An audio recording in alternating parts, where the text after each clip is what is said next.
যেহেতু নতুন account create করবো তাই ক্রিয়েট অ্যাকাউন্টে ক্লিক করবো, দেন ফর মাই পার্সোনাল ইউজ একটা ক্লিক করে দিব। এখানে আমাদের ফার্স্ট নেম এবং লাস্ট নেম দিয়ে দিতে হবে, তো আমি আমার ফার্স্ট নেম এবং লাস্ট নেম দিয়ে জাস্ট নেক্সট এর উপরে ক্লিক করবো। এদিক থেকে আমাদের জন্ম তারিখটা দিয়ে দিতে হবে, তো আমরা আমাদের জন্ম তারিখ ক্রমান্বয়ে দিয়ে দিব। তো আপনারটা আপনি দিয়ে দিবেন, দেন এদিকে জেন্ডারে এসে আপনি মেল নাকি ফিমেল সেটা সিলেক্ট করে দিয়ে জাস্ট নেক্সট এর উপরে একটা ক্লিক করে দিবেন। এখানে আমাদের ইউজার নেম দিতে হচ্ছে, তো আমরা একটু ডিফারেন্ট টাইপের ইউজার নেম দিব। আমি এরকম দিলাম, সরি, এরকম দিলাম, দেন এদিক থেকে নেক্সট এর উপর একটা ক্লিক করবো। তো ডিফারেন্ট দিবেন, কারণ আপনি যদি ডিফারেন্ট না দেন তাহলে সেক্ষেত্রে একই ধরনের নাম যদি আরো অনেকগুলো থাকে তাহলে আপনার নামটা নিবে না, সেক্ষেত্রে চেঞ্জ করে দিতে হবে। তো এখন আমাদের পাসওয়ার্ড দিতে হবে, আমরা এখানে আমাদের পাসওয়ার্ডটা দিয়ে দিচ্ছি।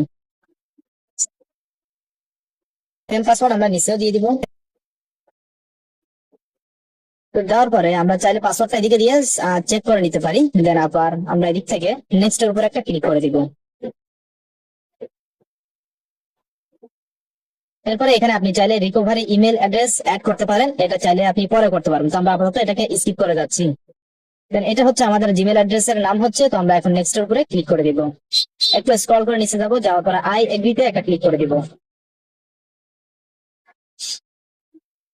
এই থেকে আমরা জাস্ট ওকে বাটনে আমরা ক্লিক করে দিলাম।